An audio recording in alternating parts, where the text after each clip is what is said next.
So hi everybody, just like everybody else, and especially because I'm a BCG consultant, I'm going to run with this through the wonderful medium, overly used medium of PowerPoint. Although we're going to try and limit the amount of content on these slides because otherwise it'll just be really boring, and we don't particularly want that. So just let me find the right slide. We share that, and here we go. So hopefully that is the right slide now. Yes, is that full screen for everybody? It is not full screen. Okay, it's full screen now. Full screen now. It's a bit of a delay there. Okay, cool. So set my clock. We've got 20 minutes for this. Awesome. All right then. So this is what the talk is. It's all about making small improvements. That's the plan. So this is me. I love this. We've just had these headshots done at work. And today I was sent them, and I was so it feels so much more glamorous than the usual rubbish I've taken a selfie on my phone on a train look. But there's a nice little word cloud. That's me. It kind of sums up as to what I am, and it's my Twitter account, a Twitter handle on there. I've spent a bit of time working in this space for a while now, as Vlad mentioned at the beginning.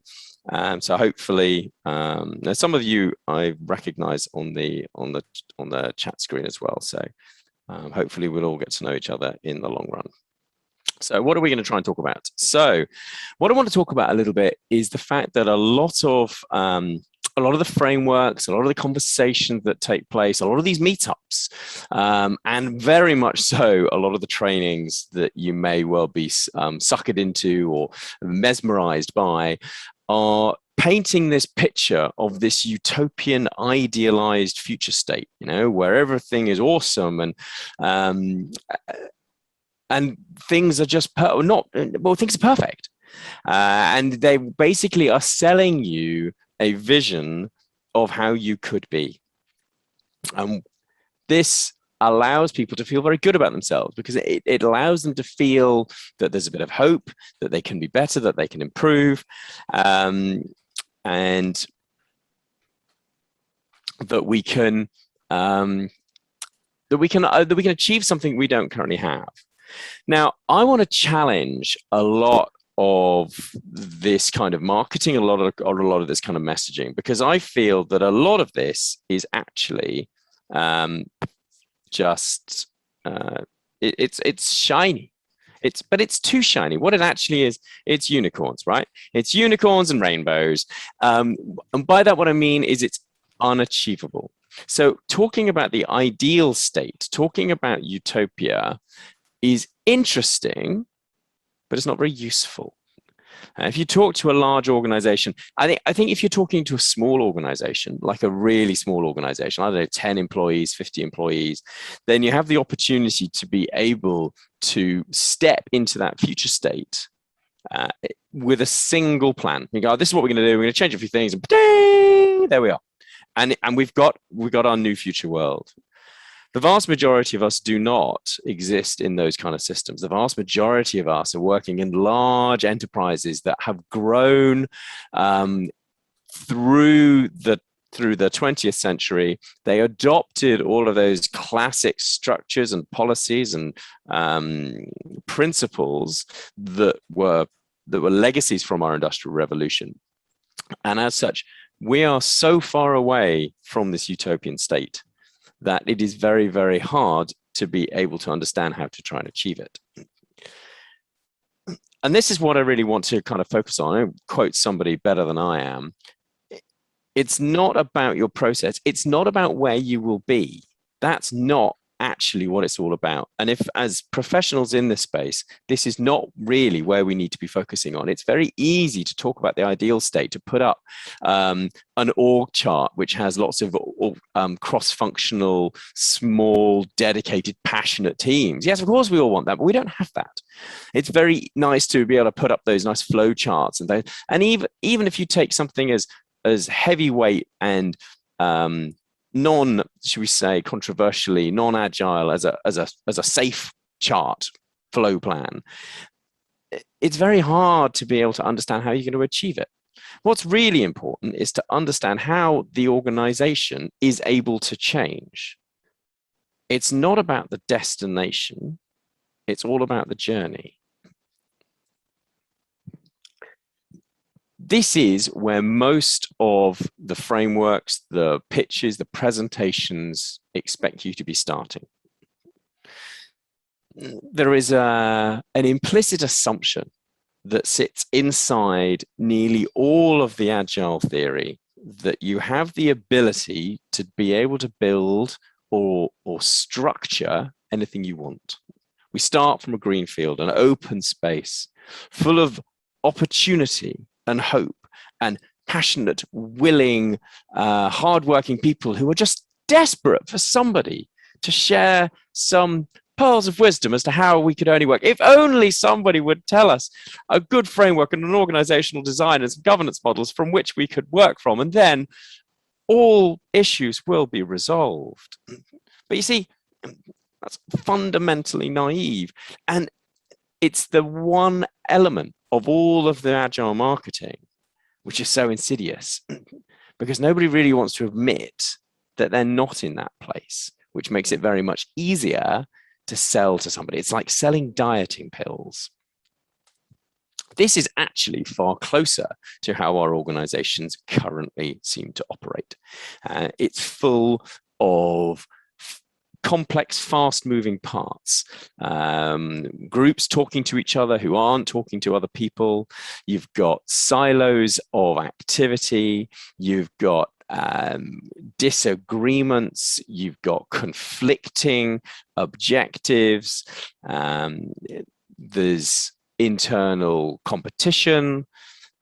There are reams and reams of policies and structures. There are a whole not just individuals, but entire departments whose function exist to preserve antiquated process, for whom provide them with a career path and job security.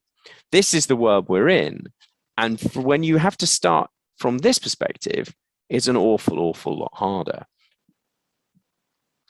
There's a wonderful Irish joke that says, an Irishman is asked, how do you get to Dublin? And his response is, well, if I were you, I wouldn't start here. And I think that's very, very true of a lot of the transformational programs that I have been involved in, or I have seen, is that the ideal place to start, of course, is at the end when it's already done. And whilst it's very easy to be able to talk to those senior people about, if you're talking to the leaders of an organization, about what their organizational design could look like, if you want to try and turn your entire organization into a network of semi-autonomous, passionate, small, cross-functional value stream units, then yes, that is a very valid, sensible approach to take. But the problem is, of course, that the people you have are red cubes. And the design, or your optimal design that you want your organization to function in, is a network of small round holes. The people you have in your organization are not likely to be able to slot into your new organizational design as simply merely because you want them to. As they say, change doesn't happen at the rate in which you want it to. Change happens at the rate in which other people are able to accommodate it. Merely because you can articulate an ideal end state does not mean you'll be able to achieve it. So given this rather, some might say cynical, or at the very least harsh realism about the challenges we face, what can we do?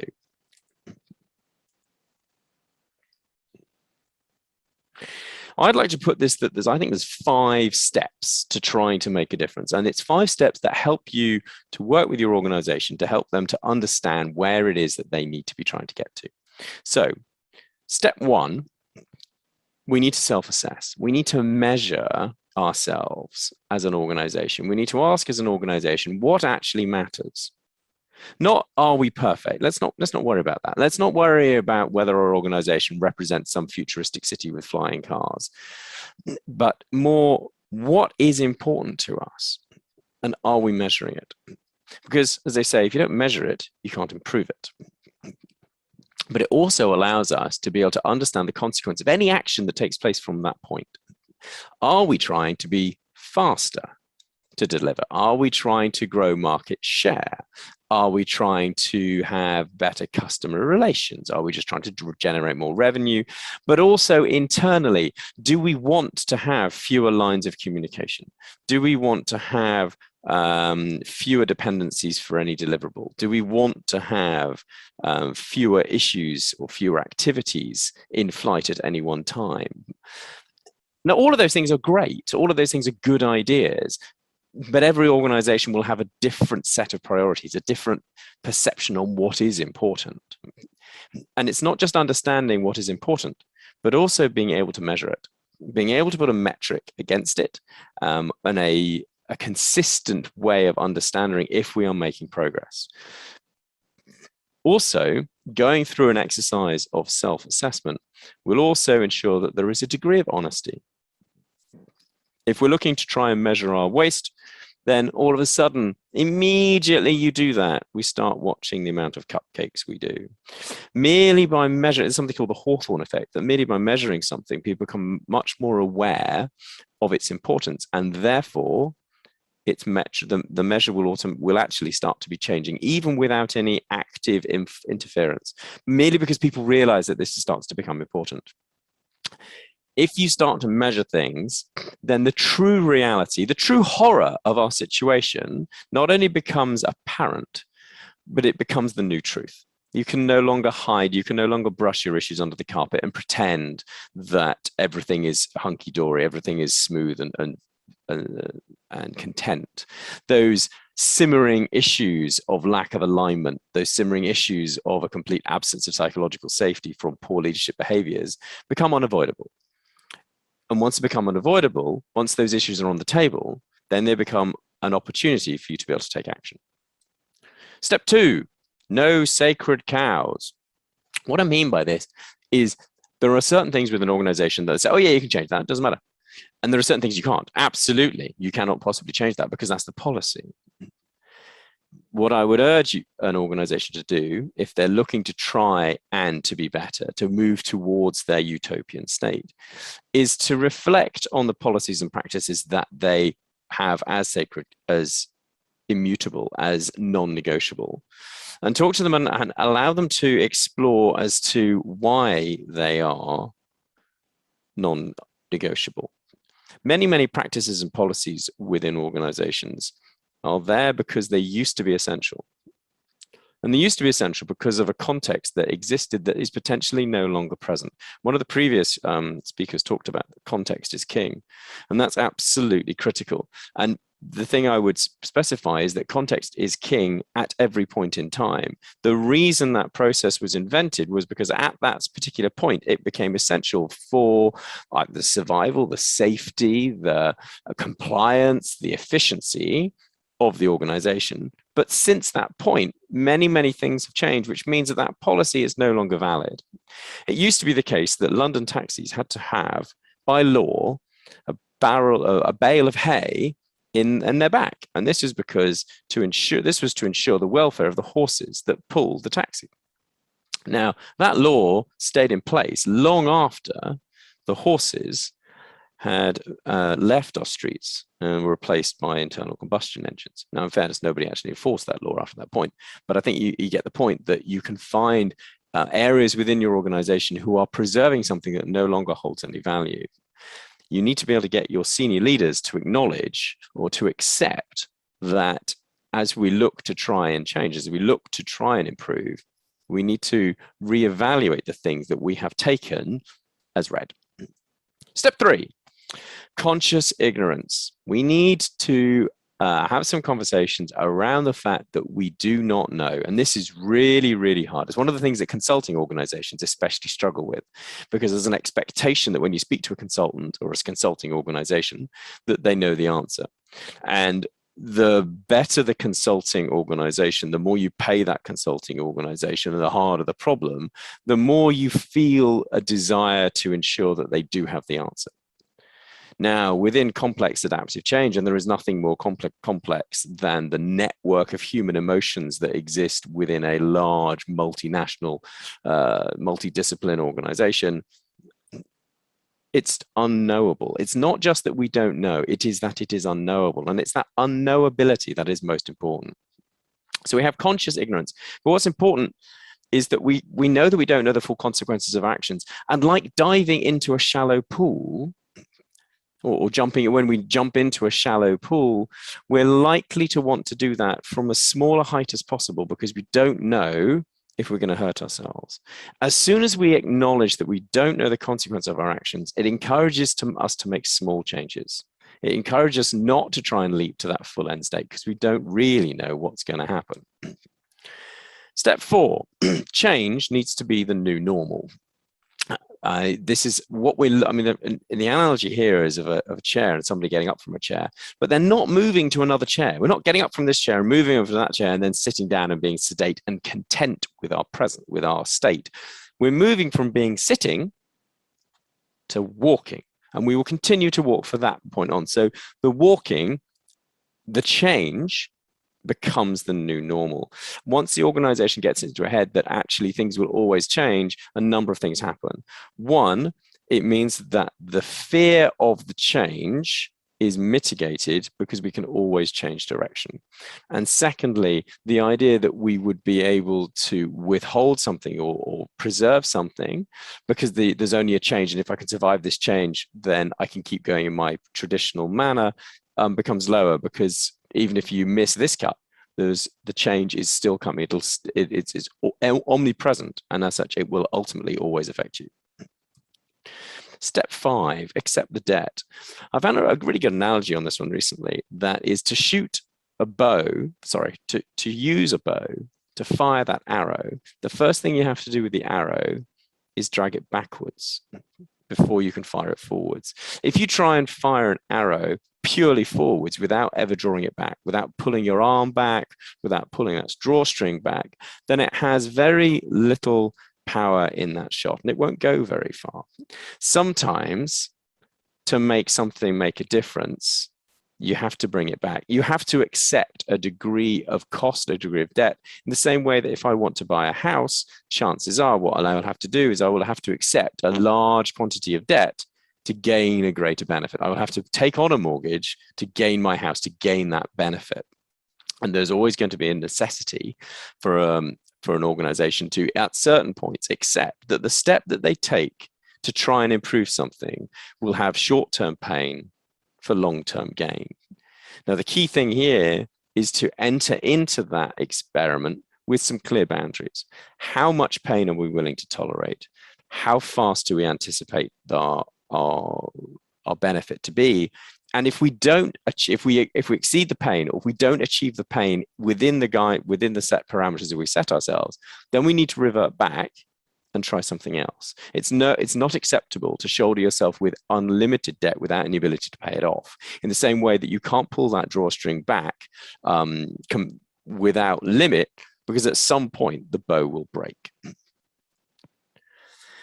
So really what I'm trying to say here is the goal is not to be perfect, or better than anyone else. The goal is to be better than I used to be. And there's a famous quote by Wayne Dyer, the philosopher and critical thinker. Dalai Lama said something very similar, and Simon Sinek said something very similar as well. And I think what's really important is that we're not fresh. We're not. It's not a green field. We have old, calloused, worn hands.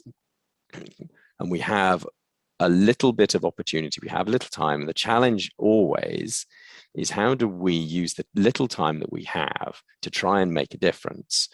Because focusing on a utopian end state is rarely of any benefit. Well, thank you very much.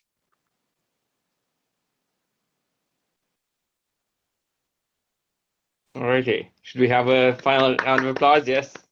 Phil? Right, and Phil has managed to finish right on time, but we'll take a few more minutes if anyone has a question. Oh, somebody said to agree to disagree. I like that in the questions. I didn't see this. Satya, to everybody, agree to disagree. There are truth and myths involved. That's how organizations are aligned to. I don't quite know what we're agreeing or disagreeing to in that context. I don't know if you want to share that. Okay, no.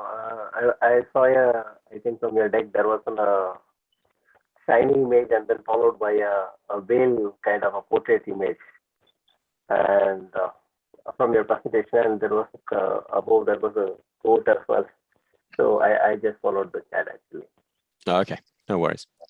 Yeah, I mean, it was quite interesting. On the other side there, the whale supporters were praising for the cause to save the whales, and then the other places where, like you talked about, like there was an internal competition within the organization as well to the other patients that are trying to grab the big whale. So I've just it was from the chat. Yeah. Thank you. To Graham's point, do I think the other extreme, as chaos brings collapse, also presents opportunity? Yes, that is true. For change to occur, you require two things. You need pain, and you need the awareness of pain. And I think it's really interesting. You hear of people who have damaged nerve systems, so they can't see pain, and they hurt themselves far more than the rest of us because they put their hand on something hot and they don't remove it. So yes, if you have an organization which is suffering, systemic long-term pain, and the senior leaders are aware of it, then you have the opportunity to try and do something. You're absolutely right. If you've got an organization who genuinely doesn't see there's anything wrong, and I struggled with this slightly in one of my previous employers who basically had a monopoly. So Dave was talking earlier around monopoly. There's nothing harder than trying to change or innovate a monopoly. And there's really loads of really good examples of this. And I think you used some historical references, David. So something like the way in which many of the communist states tried to innovate within of their production industries. The only industries which really were first class under the behind the Iron Curtain within the sort of 1980s was those which operated with competition outside of their own boundaries, such as the space race. They existed on the space race in a genuinely competitive environment, and therefore they innovated and therefore they progressed. There was change. As soon as you took something such as their domestic automotive market, there was no competition. Therefore, there was very little need to change. There was very little innovation. As such, they stagnated and were massively outstripped in terms of progress. So I think if you find a situation where things are very, very chaotic and difficult, then yes, you have maximum opportunity for intervention, but the situation can be so traumatic that the interventions you take typically are those to stem the immediate collapse rather than for any, should we say, long-term systemic improvement. In the same way that if you drag somebody into an emergency theatre and they're bleeding heavily, the thing you do first is you stop the bleeding and then we'll try and stitch the wound. Because if you try and work out what is exactly wrong with them and work out the perfect approach to find a situation, the patient will have bled out on the table. I don't know if that answered your question, but it's just went off on one. Metaphor, analogy, allegory, couple of images, shiny shirt, job done. It's all stories, Phil. I mean, what else have we got? Indeed, make it up.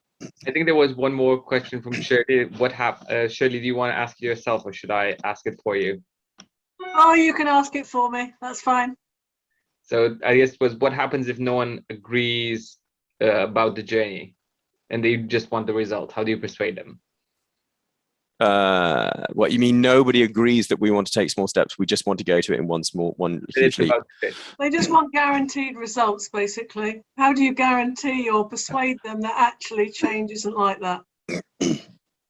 Empirically, I would do that. You can, in essence, you're going to have to use case references to other people.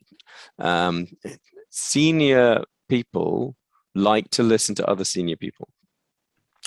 And they do this for a number of reasons. One, because they can relate to them, and one, because they can respect them. Now, us as professionals within our domain, we respect each other because we recognize our mutual skills, but we're not recognized by the senior leaders of these organizations because we interfere, and to a degree we threaten.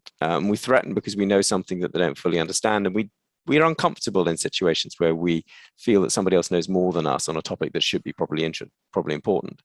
So the best reference, if you've got a senior leader in an organization who wants to do a single step change to a utopian nirvana, then I would encourage them to connect, or if you can facilitate a connection to other people who have been in that place and have struggled or failed or found it very difficult. So connect them to find another industry where change is happening and change is hard. Try and get some connections. Get people from other companies to add to share the challenges of their improvement on their path to your organizations, because your message won't carry anything like as much weight as theirs, Well, even though you know more about the topic. That's a great answer. Thank you. Can I just add a little bit to that? When you said, oh, use empirical measurement, I mean, kind of obviously, but actually, if you're talking about big jumps, that actually implies that there is a very definite path from here to there, and you can do it all in one leap. Whereas in my experience, you might start off in that direction, but end up going in that direction because of all the contextual things that have happened along the way. And that's my big fear when somebody talks about big change, is it's a bit like the old black box project approach, isn't it? You get 500-page detail up front and you're expected to deliver it in 6 months. And, there's no possibility that anything could change between then and now. Yeah, and there's also the argument that that end state is not suitable for you anyway. You're trying to imitate. Everybody's different, right? And their context is continually changing. So we're all, as they say, we're all unique in the same way, and that end state that we're trying to reach was different for everybody. And when they say, "Oh, we'd like to be like Apple," really, are you selling products? Are you selling phones? Or we want to be like a classic one is Spotify. I want to run like Spotify. Really? Okay. Are you a fast-growing music streaming service from the Nordics? No, you're not. Who else also isn't a fast-growing music streaming from the Nordics? Spotify themselves. They are no longer a fast-growing, let's grow and be crazy service. They are now a large, stable, risk-averse to a degree organization that has to try and protect stuff. And as such, their internal operations and structures and policies and practices are vastly different than they would have been 10 years ago, even though they are the same company, many of the same employees in the same market. But because of where they now sit and their dominance, as you say, in your market perception, that the sort of dynamic competition that they face is radically different, and their position within the market is radically different, which means their ideal operating state is different to what it was before. So there's no pure state that says we all need to be there. We all need to be better, but we will all end up better in a myriad of different ways.